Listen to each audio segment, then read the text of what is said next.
Freakonomics Radio is sponsored by Adidas. Check out the latest footwear innovation from Adidas, the Adizero Adios Pro 2, which features carbon fiber energy rods that are both lightweight and precisely tuned for a more anatomical transition.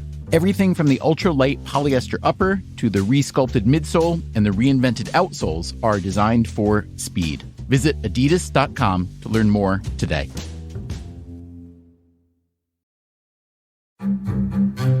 We did it again. Verizon was just named America's most reliable network by Root Metrics for the 16th time in a row, proving once again that nobody builds networks like Verizon builds networks. That's why we're building 5G right. That's why there's only one best network, Verizon. Best and most reliable based on Root Metrics reports from second half 2013 to first half 2021 of 3 operators on all network types combined, not specific to 5G networks.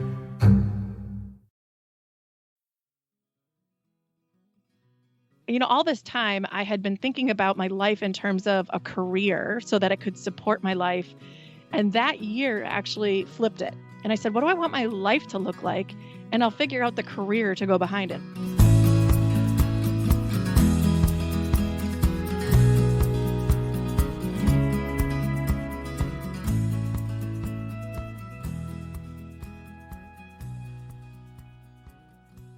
Hey folks, Mason here. You might see this title of this episode and think, I'm never going to have kids, or I'm never planning to start a family, so does this episode even apply to me? And I would say yes, it does. Even if you don't plan on having kids, there may be a time where your responsibility gets in the way of your plans to be an adventurer, or plans to do big long-term trips, whether that's a job or taking care of someone, maybe an aging parent or a partner, or even animals. You get a pet, for instance. I feel like our dogs were more of an adjustment from no dogs to dogs, were more of an adjustment to my adventure plans than no kids to kids were, because the dogs, it was like, total freedom. You can go wherever you want. Then dogs, it's all of a sudden, you got to think about feeding them, letting them out. You can't be gone all that long, and you can't just throw that responsibility on anyone. It was actually a really great primer to having kids. I'm only 2 years into being a parent, so I only have pretty limited experience. But all that to say is there are plenty of other things in life that can get in the way of adventure plans, or, as we're going to talk about with Heidi, not get in the way of, but become an addition to your adventure plan. So, personally, we've been parents for 2 years, have 2 kids, and I was, pretty apprehensive at first about what this was going to do to my adventure plans. And I'll be honest, it hasn't really changed anything. There are times I need to think through more planning and think through how I'm going to be gone, when I'm going to be gone, and communicate with my wife really clearly and make sure the kids are taken care of. But frankly, I feel like I'm able to do the same things I was always able to do. It's really the job, and there's other things in the way besides kids. So it's kind of crazy how it really didn't feel like it's changed all that much, and Heidi's going to tell us more about that. And by the way, she hosts a show called Ordinary Sherpa, where she talks to people about how to do this, how to travel with kids, how to travel on a budget, how to do adventures as a family, how to make it all happen. Because if there's anything you've learned from this show is that, yes, it's possible if you just choose to start making it happen. So without further ado, here is Heidi. And again, you can find out more about her at ordinarysherpa.com, as well as the podcast Ordinary Sherpa.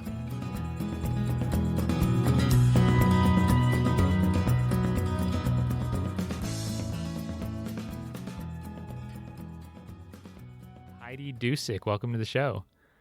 Hi, thank you. Yeah, it's so exciting to be on the show. I've listened for a long time, and there are days where I'm like, but I'm a parent now. So I can even relate to some of your listeners too, because there are days where I'm like, I just want to do the epic things again.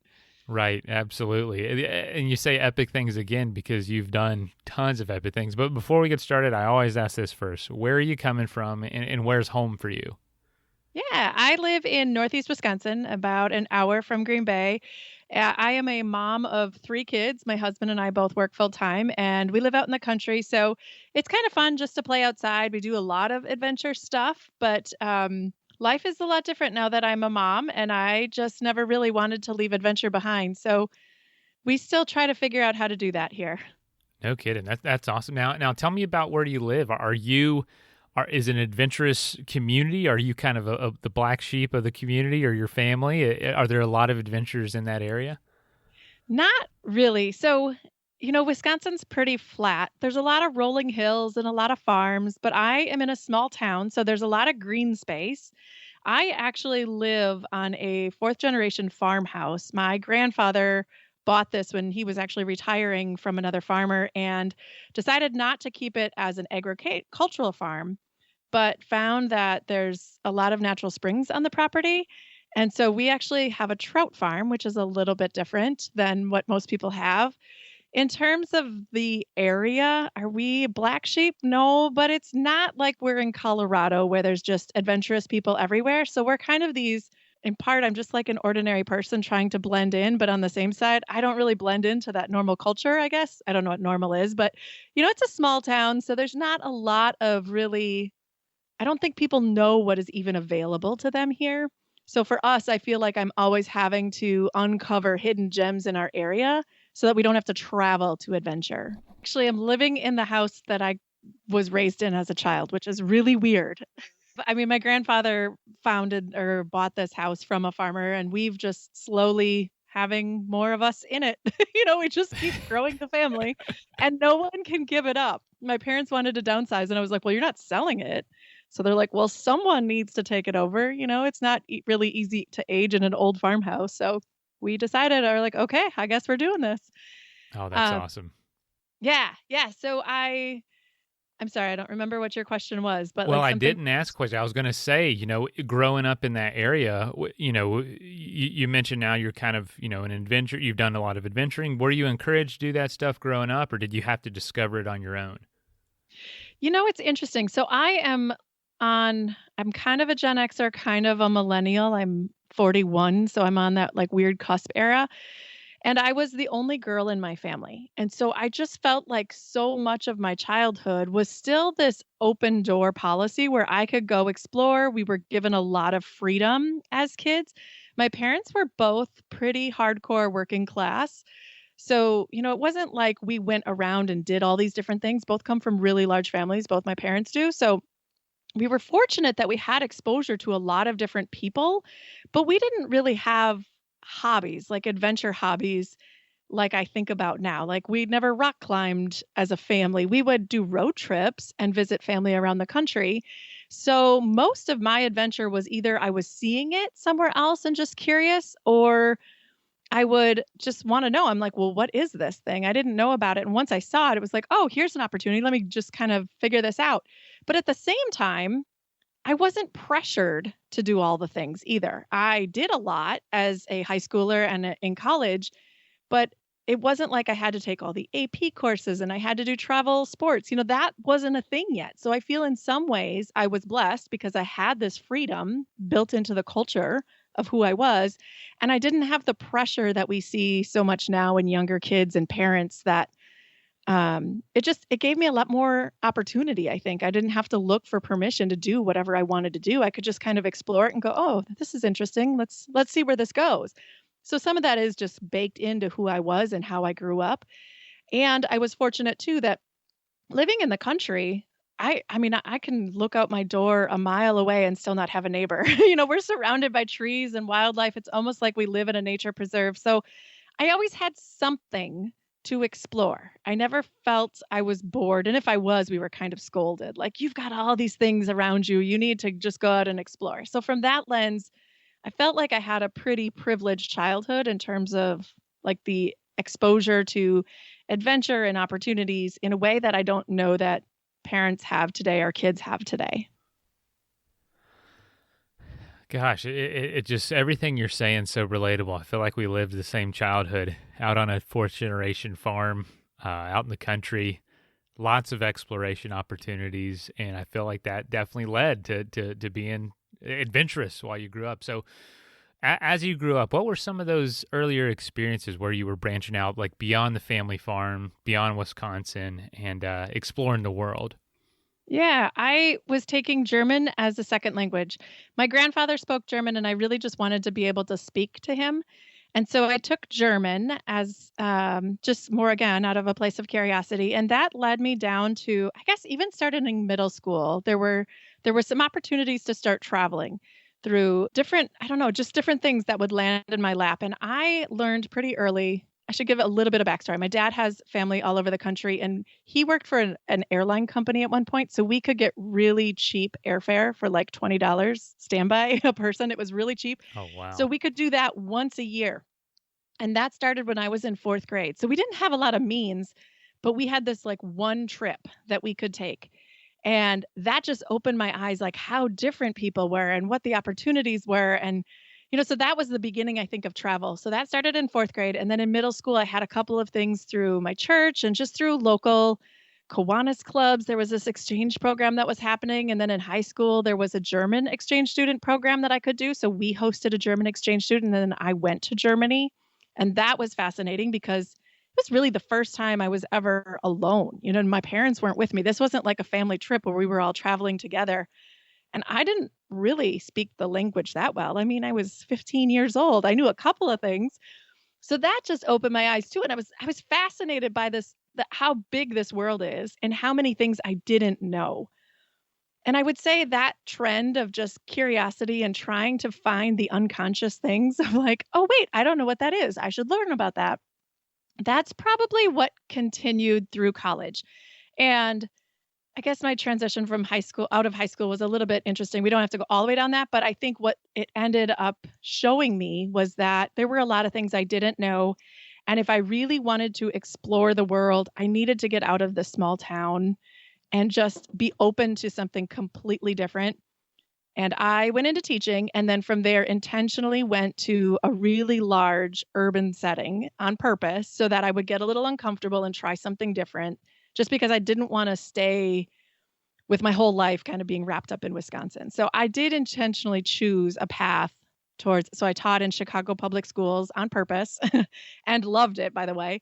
And that just gave me a different sense of like, oh my gosh, this is what city life is like. And how do people sleep with all these sirens? Like it was so interesting what showed up in my life during that time as well.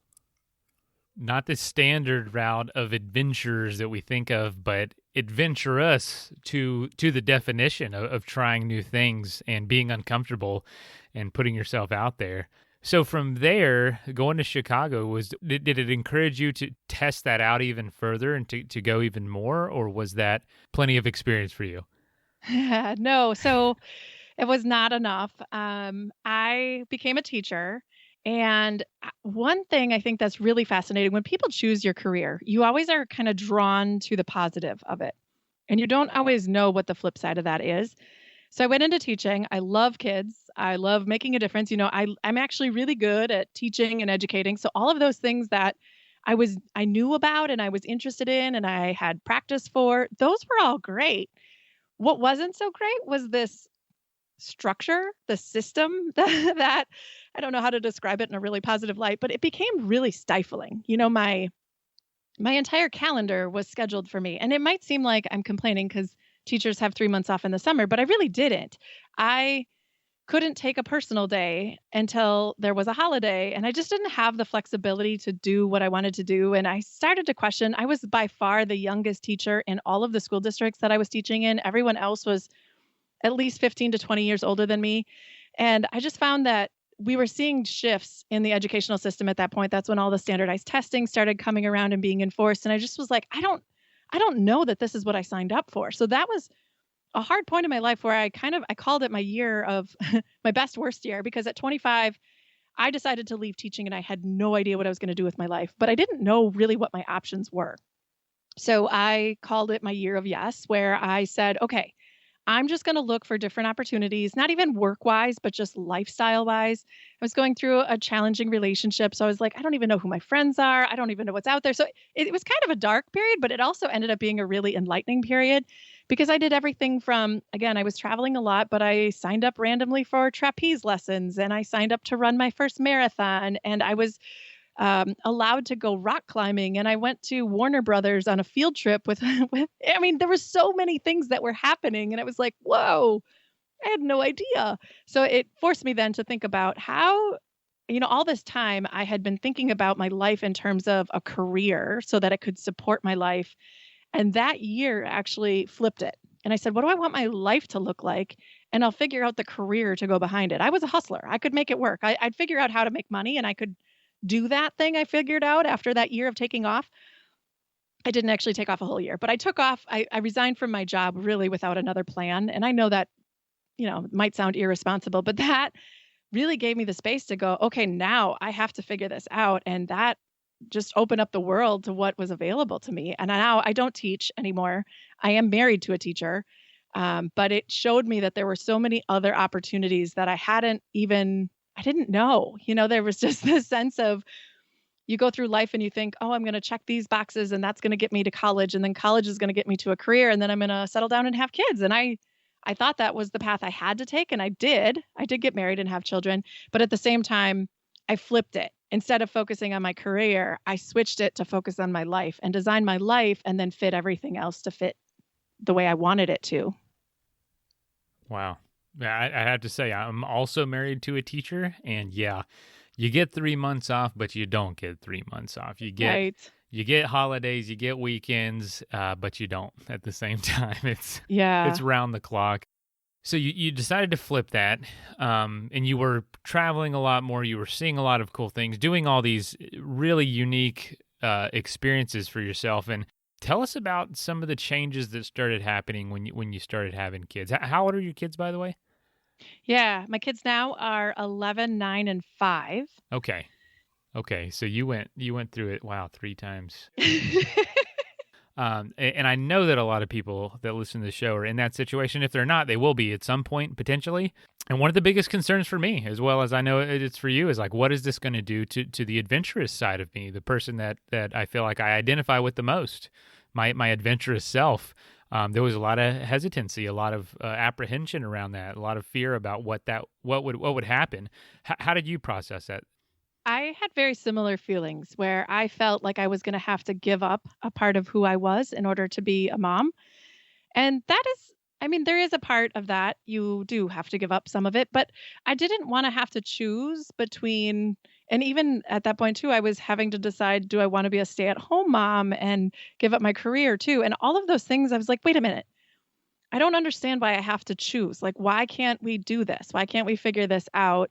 And so I chose to become a mom and I chose to maintain my career and I really chose to keep adventure in our life. And so there's a lot of seasons in being a parent and your kids will go through seasons and some of them are harder than others. And then just when you think you master it, there's like a new season that comes at you out of nowhere.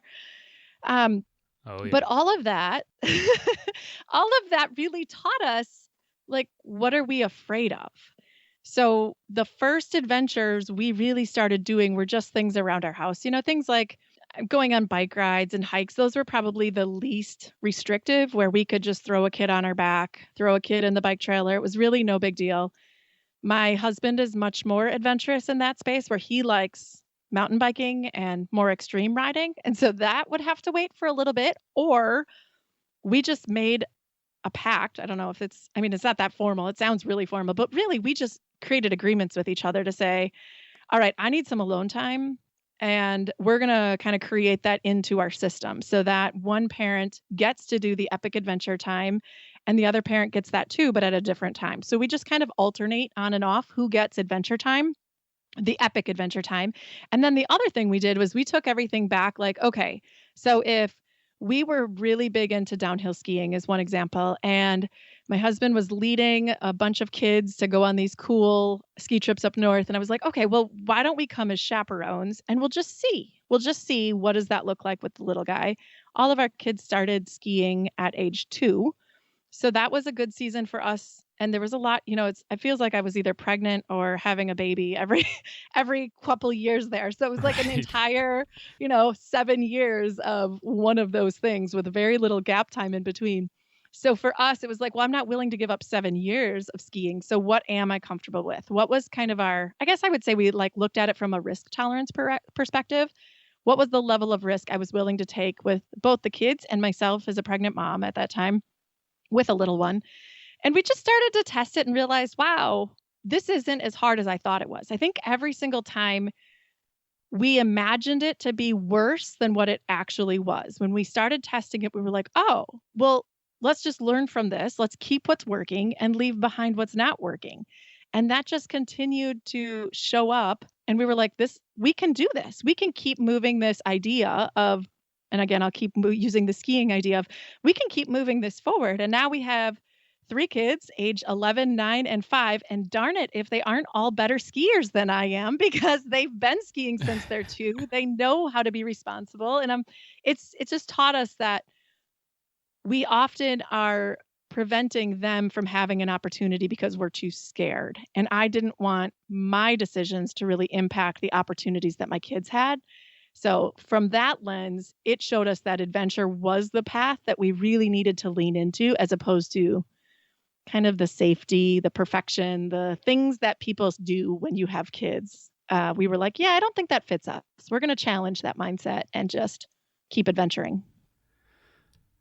Heidi, there's about 15 things you mentioned that I want to follow up on. So I don't even know like how to bring all this back or which direction to go. But I love that. I will say this one thing. I love that you mentioned, like, why do I have to choose between one, being adventurous or also being a mom?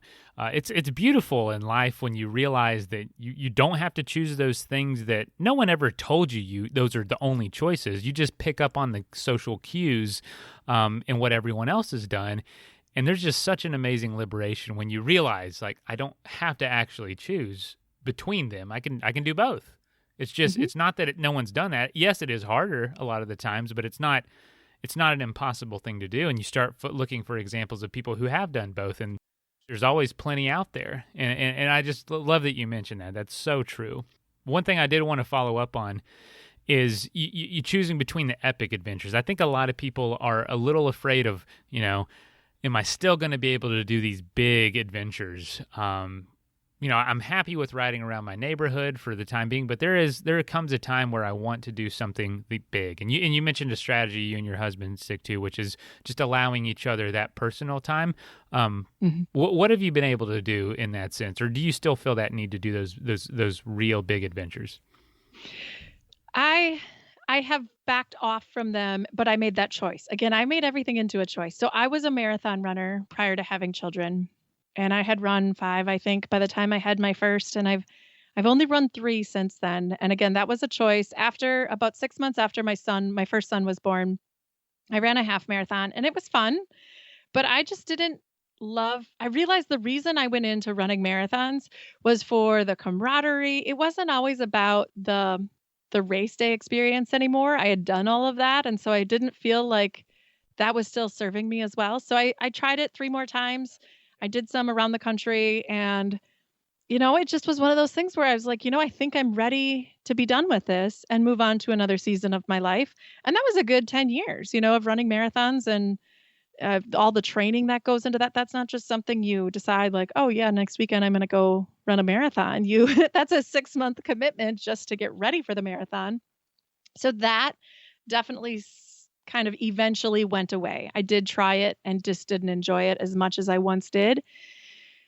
Travel picked up even with kids. So I would say the craziest travel we did was when my kids were 5, 3, and 6 months old, we spent 16 days in California, and we started in LA and then went to Yosemite and ended up in San Francisco.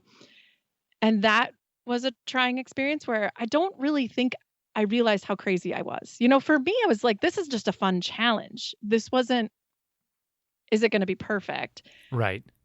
And there were stages in that where I was like, what the hell am I thinking? And others where I was like, oh yeah, we got this. What's something that made you say that? What's an experience? Yeah. So climbing. So there's a lot of climbs in Yosemite, and we had been backpackers, not through hikers where we would hike for days and days and days. We'd done just a couple camping trips, and we would do kind of all day hikes though, where we would go out and mostly out and backs or loops or things like that. So we had been a pretty adventurous family that way. And we kept the kids engaged with us. Well, we hadn't done it with 3, plus like packing to take 3 kids on this all day hike into Yosemite. And it was, again, I just wasn't thinking, I don't think. I packed I packed all the food, and then I wasn't quite considering what the kids would need. And then we didn't take enough breaks, and we didn't pack. So packing was one issue. I'll just say it. That was one thing. I didn't really plan appropriately, or I brought way too much stuff for what we needed of the wrong things. That was one adventure where you're just like, wow, that was a bad idea. And then on the track, I realized I'm carrying a 6-month-old. My daughter couldn't make it at 9 months. She was just like not into it. So my husband was trying to carry her and a pack. That was really hard. I had a kid on, and it's like, why did we think this was a good idea? And we weren't really in our own neighborhood. We were in California. We're from Wisconsin. So that one, I think, was just like, what the heck, Heidi? Let's just, recalibrate. So from there, we just said, okay, we're only going to do adventures like that, either when they all can walk on their own, or when we only have one child that we need to carry, not thinking about the 3-year-old's developmental abilities and what we would need, like, let's make sure at least both of them are potty trained, or, things like that. We're just all the things that come up and you're like, oh, didn't plan for that. And I think planning can be overwhelming. So then we just decided we just didn't want to keep doing it to that extreme. Something my wife always is telling me, in fact, yesterday and today, is managing expectations. I'll say, Yes. hey, let's go to the beach and do this thing, snorkel or go play in the water or go down to the marina near our house and just kind of look at the boats. And that's fine, but that doesn't mean our 2-year-old is agreeing to all that. And we'll go and he'll want to play in the sand or want to play in the parking lot, literally in an empty spot with his cars. And I'll get all frustrated because I'm like, this is not what we said we're going to go do. Like we're missing out what we wanted to do. And really what it comes down to is what I wanted to do. Because the 2-year-old's fine, do it playing on the curb, you know what I mean? Or sitting on the bench and just having a good time. And my wife is so good about saying, let's manage our expectations when we go out with a 2-year-old. And a great way to reframe that for me would have been like, let's just go out and explore and see what we can see in a new setting without setting all these expectations. Yeah, exactly. I think you learn this. This isn't something that they give you a manual on, but learning your kids' cues of what's too much adventure, what's not enough adventure, where can we push them, where do we need to pull back? I think that's just a learned trait. You learn in relationships where you can push your partner. That's true with kids too. I think genuinely most kids are curious and they'll join you for part of it, but when they're done, they're done. And you can't just keep pushing them or asking them to keep going in some cases. So having an out available is usually one of our best options. There's a lot of times where my husband and I split up because we have 3. I think a lot of us, we decided we're like, okay, this one's done. Does that mean we're all done? Or does that mean one of us has to go back, and who's going to choose the short straw this time? So when it comes to, setting a lifestyle up or planning for adventures together with kids, what kind of things do y'all set for each other, have in mind? Because a lot of people on this show, they'll hear a story about a 6-month bike tour around Africa or, through hiking the Pacific Crest Trail or something like that. And they're like, oh my gosh, that sounds awesome. But what we don't always realize is that that's a decade-long planning process for people, or at least getting their lives set up to where they can make that possible. Do y'all have any goals like that off in the future? And how do you talk about it? Or how are you planning for it? Let's take a quick message break and hear from the folks that help make this show possible. Freakonomics Radio is sponsored by Adidas. Check out the latest footwear innovation from Adidas, the Adizero Adios Pro 2, which features carbon fiber energy rods that are both lightweight and precisely tuned for a more anatomical transition. Everything from the ultra-light polyester upper to the resculpted midsole and the reinvented outsoles are designed for speed. Visit adidas.com to learn more today. Some read self-help books, others use meditation. At New Balance, it's believed that peace can be found with a run. The lessons learned while running your race are a blueprint for overcoming obstacles and achieving balance in life. Go beyond the run at newbalance.com. That is plenty of that for now. Let's get back into the episode. Yeah, so when we first started this life, there's a lot of, I'll get to where we are right now. Cause again, my kids are older. So I want to walk our journey with you we scaled all the way back and said, okay, almost like a matrix. If this is the epic thing that we used to do, what would be like a normal day of this? And then what's the minimum viable? Like, what could we just do that would get us out, that would get us to get a flavor of this?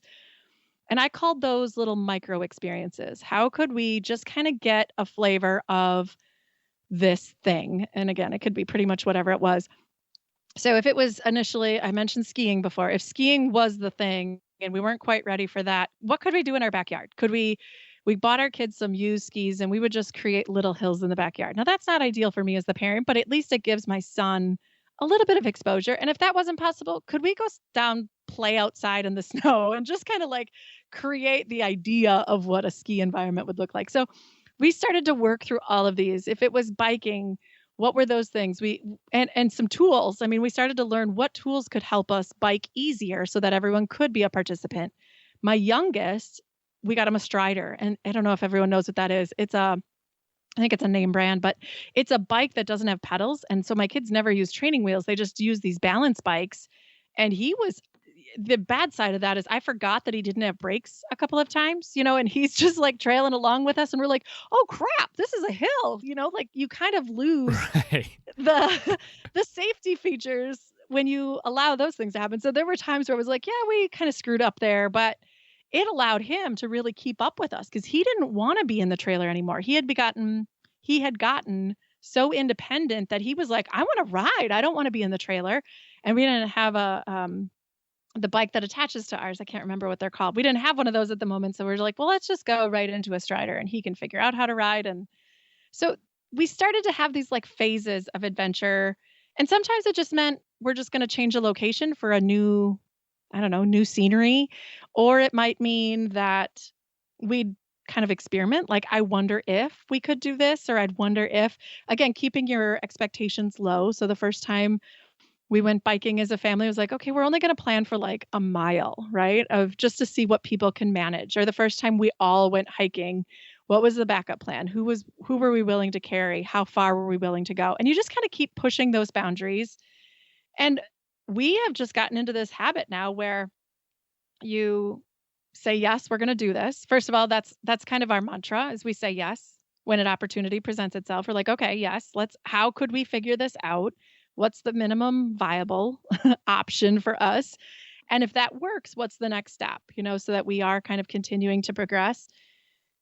And for that, it's given us enough of a mindset where we have learned how to create the conditions for adventure to show up. We made it easier. We've made things a little more go ready. So if we want to go to the beach one day, it's not work to get everything ready to go to the beach. Now we're like, okay, we need goggles, we need swimsuits, we need beach bags, we need snacks, we need floaties. Do we have all those things? And are they all ready to go? So it's just, you start to create some systems to really make your life a little bit more go ready. So when a gorgeous day presents itself and you don't have anything planned, we can say yes. And we wanted our lives to be open enough, have enough white space in our calendar so that we could say yes to those opportunities. So it has been a progression, and you learn what works and what doesn't work, and try to leave behind the things that aren't working and get curious about the things that are and say, what's the next step? If I could be really honest for a second, I think when we think of adventure, the icon is like a mountain or this like massive thing, but really an adventure is a new kind of risky, uncomfortable experience. So when we started to even frame what is adventure to us, we had to let go of what we thought it was and just start to lean in, like, what could it be with kids? What could adventure be for a 2-year-old instead of a 35-year-old? That also was really helpful in just kind of setting the stage as well. The word adventure, defined in the dictionary, is literally an exciting or very unusual experience. Something, exciting to be undertaking, a risk or hazardous experience. But so it literally is something out of your ordinary. That's all it is. It doesn't mean, like you said, climbing Kilimanjaro with your family or something way out in the middle of the wilderness. I can speak to my own experience. The most exciting, my favorite stories from my adventures oftentimes don't have to do with that stuff. It has to do with some random person I met at a grocery store, or just, some small experience in some city park somewhere, this interaction with somebody or some animal or something. It's not necessarily way out there. It's a lot more accessible than that. So for you, tell us what's been one of the most rewarding experiences, adventures you and your family have been able to go on, big or small? Well, we're embarking on one right now, which is going to be a test of our patience, but we are thinking about a year off. And I am 41. My husband is 40. Our kids, I just mentioned their ages, are 11, 9, and 5. And, that doesn't seem traditional in most senses of the word, but we have decided they are at the prime ages that, kids, I don't want to say kids have an expiration date. That sounds wrong, but there's a period, there's a season. Sounds rough.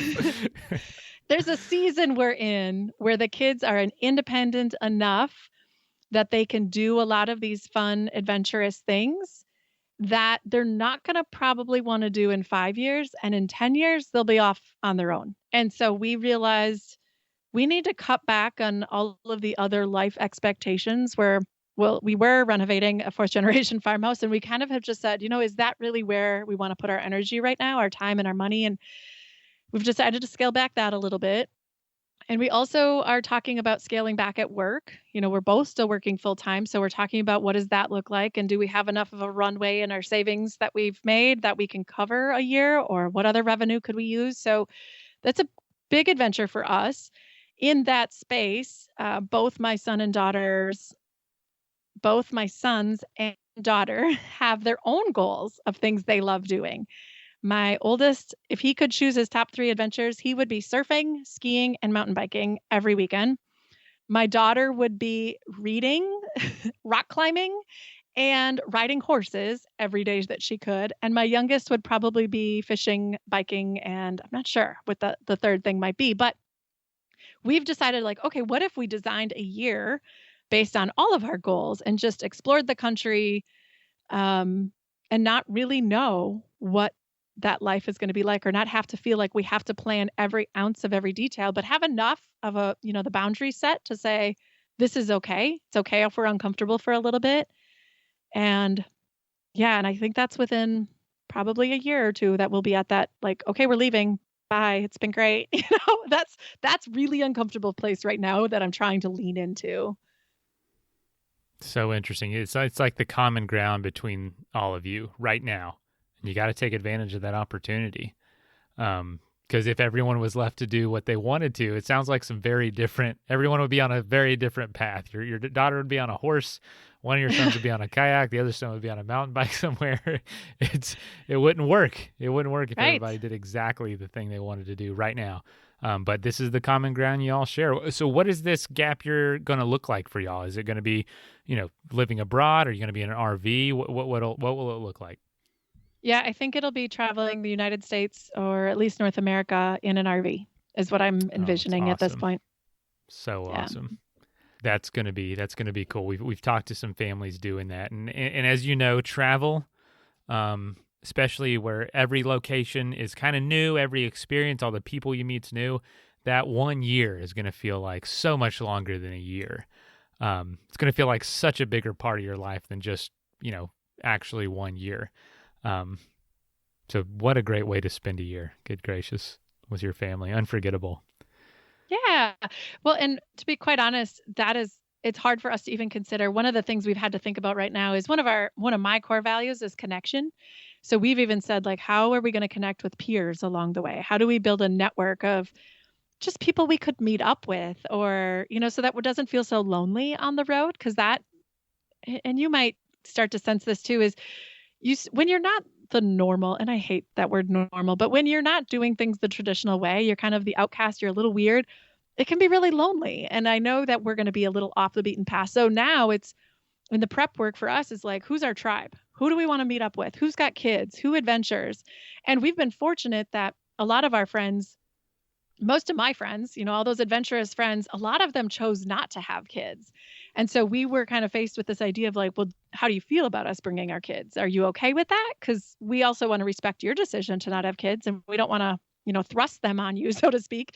So it's been a lot of really great conversations, but now the kids also are like, but we want to play with other kids too. So how do we find other kids that we can play with? And that's the hard part for us, is how do we find our tribe in all of this and figure out where we're going to be able to meet up with other families. We just had a really unique experience.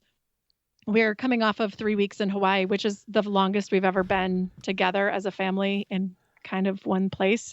And part of our stay in Hawaii was at a homestay. So it was like a host family where they host other families who have kids. And it was designed to be so that we would interact. And that we found was one of the most nourishing experiences for all of us, because I got to connect with another parent who has a similar philosophy to parenting. My kids did really adventurous things and could play with other kids. So there's opportunities out there. We just need to find them. I think that's my mission right now too, is how do I bring all of those things that are just not known to us to a place where I can explore them and connect with other people that are also interested in things like this? I think that's it's important to know you're not crazy, you're not alone. It's great to be kind of that person doing things differently, but it's also good to know you're not the only one out there doing things different. There's a whole network of folks doing this or thinking this way at least. Well, I'd love to also ask, you talk about traveling to Hawaii for 3 weeks. That's incredible. That sounds like just, a bucket list item for a lot of people out there with families, but you also do it on quite a budget. Can you talk about how you and your family of 5 have been able to travel on $2,500 yearly budget? I don't know if Hawaii really blew that out of the water, but I just love to hear, like, what does that look like? What does that $2,500 look like, and how do you make that happen? Yeah, thank you for that. That is true that our budget is $2,500. And just for the record, Hawaii ended up being all in $3,500. So we did blow it out of the water a little bit, but we still were able to look at things differently. I'm going to take you through a little bit of a growth trajectory on this one too, because it wasn't always this. How I funded Hawaii is very different than what we were doing 10 years ago. My husband was not a traveler. In fact, before he met me, he had never been on an airplane. And so I knew that I couldn't just be all in on travel, because I was like, oh boy, this is going to be tough. So for the very early couple of years of our marriage, he had a motorcycle. And so all of our travel was done on a motorcycle, which does not require a lot of gas. It meant we were packing a tent on the back of the motorcycle. And if we were lucky, we'd stay at some trashy hotel for the night on our way to the next place. So early on, $2,500 was nothing. And we probably traveled for less than $1,000 in some of those early days. As we had kids, they don't fit on motorcycles very well, and we had to change our framework. So we did start doing more airline travel with the kids. All of our kids were on an airplane within, probably 3 months of age. And that I've just always this is just like the budget side of me. I've always let the fare sales decide our destination. So I don't keep a bucket list, so to say, of where I want to go. We do have some target areas. My daughter wants to collect all the national parks and my son wants to hit all the Major League Baseball stadiums. So we have enough options out there that when a fair sale would come up, I'll be honest, one of my favorite places was Cleveland, Ohio. And people look at me and they're like, what? I'm like, it was so cool. We spent just 4 days. Our fares were $59 round trip. So we just found some really cheap ways to travel. We don't stay in hotels most often. So we've either camped or we've done Airbnbs. And we do have some family that will sometimes stay with. So, looking at your lodging differently, we will often only eat out once, if possible, on that trip, partially is just because my kids don't eat very good food and it always feels like it's a waste of money. But my husband and I love really good local food. So we always try to find something local, a good local flavor or a local dish or something that we can try. So we've learned little tricks along the way. And I would say starting maybe in 2018, we did using travel rewards. So that's probably another whole topic for another day. But in large part, the last 3 to 4 years, we've been traveling using a lot of travel rewards. So we're able to fly as a family of 5 for minimal expenses. And that's really using credit card signups, and you get these bonus points. And then, there's a system behind it. It's a little bit more sophisticated, but that is how we've really started to expand our budget without really having financial implications on our budget. Learning the tricks of the trade. That's definitely part of it. Part of it's the inspiration and just going for it, and the other is getting educated on stuff like that. I absolutely love that. I love your kind of your rules around traveling too. Just looking at things a little differently. You can often find some really great deals or experience some of those places on so much cheaper. You know, you mentioned Ohio. That's so funny. We did a cross country bike ride last year, biked from coast to coast, and I'd have to say my absolute favorite experience was all of Ohio. And that's going from essentially Connecticut all the way to San Diego. I mean, seeing the most incredible places, some incredible scenery, but something about like the people and just the combination of my expectations and the experiences and the stories. Ohio stands out to me. That's so funny you mentioned that. I've been telling people that for a year, that my favorite state was Ohio. It had zero expectations going in, but I think that has to do something with how great it was. So it's cool to hear that, you know, it's not an anomaly. Someone else out there had a great time in Ohio too. Yeah. Well, and there is something about the Midwest. There's something about the culture of the Midwest too. I just find people are easygoing, and I don't know. There's something, it's easy to fit. I don't want to say fit in, but it's easy to like enjoy the experience without having the pressure of expectations or something. I don't know. That's funny that you had that experience too. Well, I tell you what, you've been sharing some incredible stuff, and I'd love to just ask a few more questions before we wrap up. We hear a lot of people say, you know, I want to stay adventurous as I have kids, and it's a real pressure to like still be really quote cool and adventurous and athletic even as you have kids. What are some resources you use to help just keep that motivation alive, or help find ways to stay active with kids?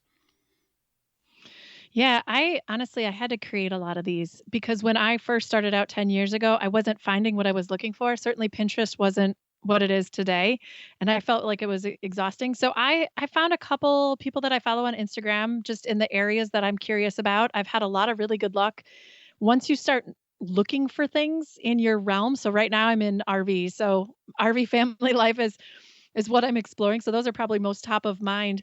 But we also started, I would find ideas too, like 100 things you could do in your own backyard, or every location around the country has, I don't want to say every location, but a lot of places have, I always just Google search, you know, free things to do with, or biking resources with kids, or, you know, anytime I would travel, I would usually start to look just do a Google search initially and then start to connect with the locals. And even here in Wisconsin, it's amazing in 2020 when we were kind of forced to stay home, there were so many things in our own backyard that we just didn't even know existed. So I would say, you know, just starting to search in the area, like geographic area, and then in the activity that you're most interested in, and either do free or add with kids. And that has helped us kind of hone in on some of those people that are ahead of us on the journey.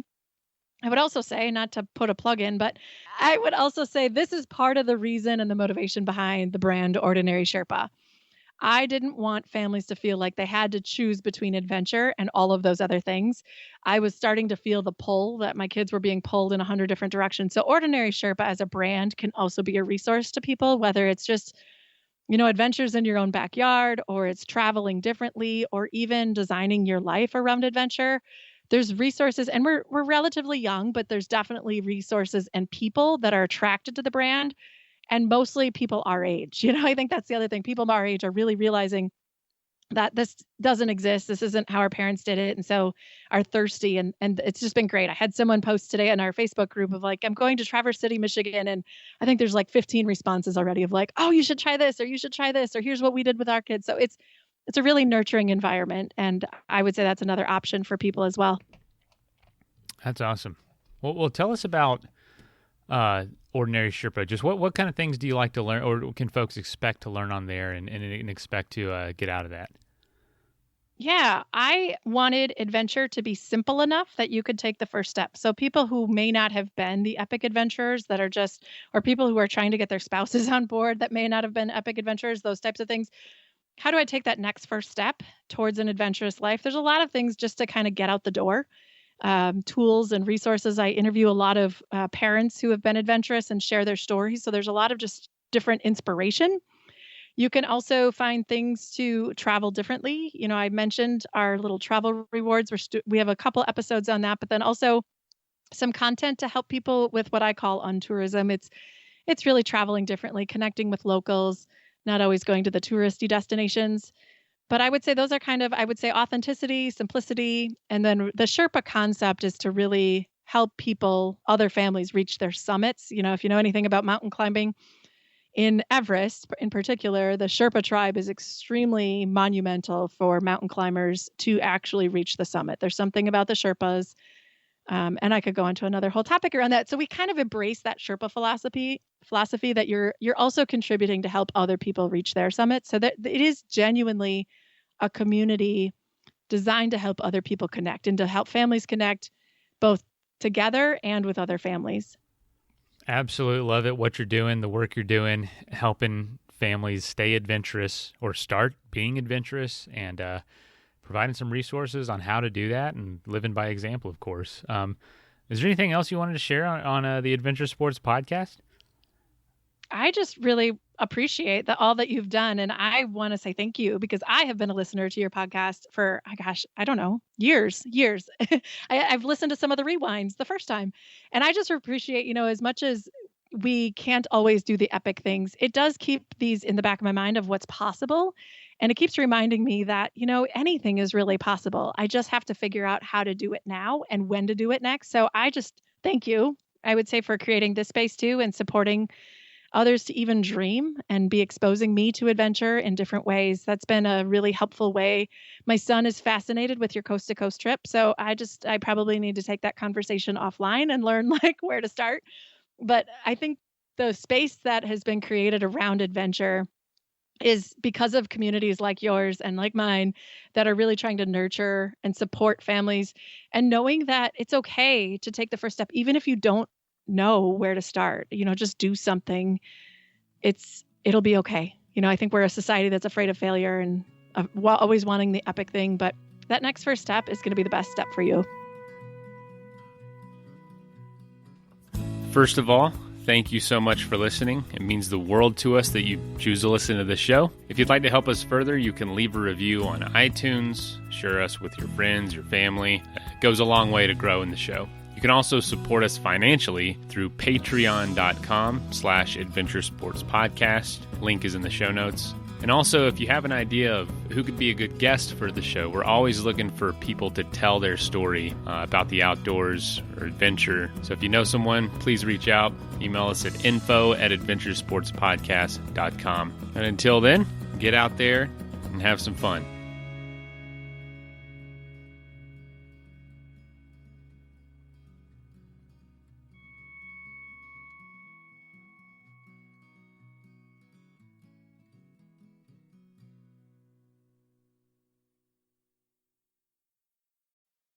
Freakonomics Radio is sponsored by Adidas. Check out the latest footwear innovation from Adidas, the Adizero Adios Pro 2, which features carbon fiber energy rods that are both lightweight and precisely tuned for a more anatomical transition. Everything from the ultra-light polyester upper to the re-sculpted midsole and the reinvented outsoles are designed for speed. Visit adidas.com to learn more today. Own the road with T-Mobile, the leader in 5G. Whether you're cruising through Nashville on I-40, heading down I-90 to Boston, or touring Santa Cruz in the 5, you'll be covered by the largest 5G network. T-Mobile covers the most interstate highway miles in America with 5G. See 5G device coverage and access details at T-Mobile.com. Most reliable according to independent third-party Umlaut from crowdsourced user experience data from January to July 2021. Fastest according to Open Signal Awards based on average speeds in USA. 5G user experience report July 2021.